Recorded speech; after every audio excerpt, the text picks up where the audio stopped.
जो लोग दूसरों में हर वक्त कमियां निकालते रहते हैं, वो ये कहानी ध्यान से सुनिए। एक बार एक राजा को पता लगता है कि उसके नगर में एक ऐसा आदमी रहता है जिसका मुंह अगर कोई सुबह सुबह देख लेना तो उसको खाना ही नसीब नहीं होता। ये बात जब धीरे धीरे राजा के कानों तक पहुंचती है तो राजा उसको मिलने के लिए बुलाता है। वो आदमी राजा से मिलने आता है तो रात को वो राजा के महल में ही रुकता है। सुबह उठ के राजा और वो आदमी दोनों का आमना सामना होता है, दोनों एक दूसरे का मुंह देख लेते हैं।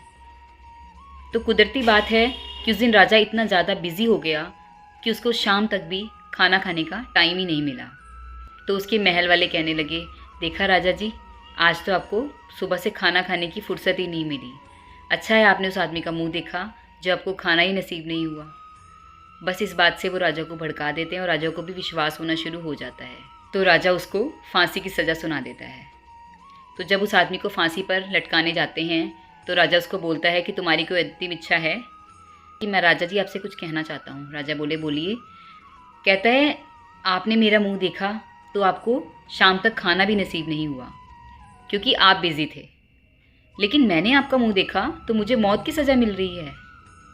इसका मतलब आपका मुख देखना मेरे लिए ज़्यादा दुर्भाग्यशाली हुआ। तो ये बात सुन के राजा को शर्म आ जाती है और वो ये बात सोचता है कि संत कबीरदास जी ने ठीक ही कहा है कि बुरा जो देखन मैं गया, बुरा ना मिलया कोई, जो दिल खोजा आपना, मुझसे बुरा ना कोई। तो हम लोग दूसरों में जो कमियां निकालते हैं ना, पहले हम अपने अंदर झांकें कि हम किस लेवल पर हैं, उसके बाद ही हमें दूसरों में कमियां निकालनी चाहिए।